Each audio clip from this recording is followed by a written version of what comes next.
Le prince Edward, 58 ans, n'a quasiment aucune chance de devenir monarque un jour.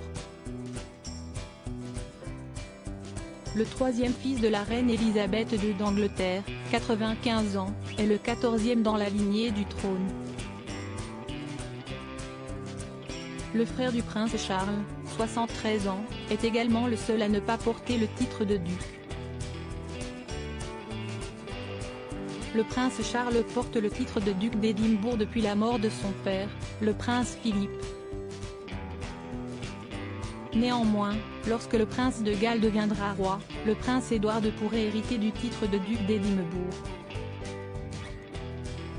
Lors du mariage d'Édouard et Sophie, il a été annoncé qu'il succéderait un jour à son père en tant que duc d'Édimbourg, avec la bénédiction de feu le prince Philippe et de la reine, indique le Mirror. Mais le plus jeune enfant de la reine Elisabeth II d'Angleterre s'est déjà vu offrir un vrai trône dans les années 1990. Après l'effondrement de l'URSS en 1994, de nombreux nouveaux pays, dont l'Estonie, ont vu le jour. Le Parti royaliste indépendant d'Estonie a obtenu des sièges au Parlement lors des premières élections organisées dans le pays, indique le Mirror.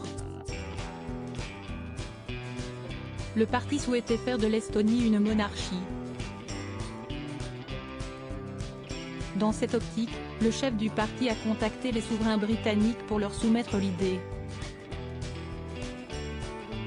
Le Sunday Telegraph de l'époque indique que le chef du parti aurait déclaré dans une lettre que le prince Édouard serait parfait en tant que monarque. La lettre déclarait également que le parti admirait énormément le fils cadet de la reine Elisabeth II d'Angleterre. Buckingham Palace a gentiment refusé le trône proposé au prince Édouard selon le Sunday Telegraph. Le parti royaliste indépendant d'Estonie voulait réellement faire du mari de Sophie Wessex, 57 ans, le roi des Estoniens.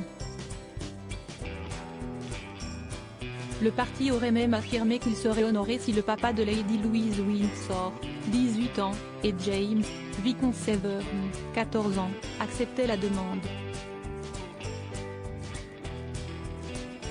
Buckingham Palace a donné suite à la proposition du parti de faire d'Édouard le roi de l'Estonie.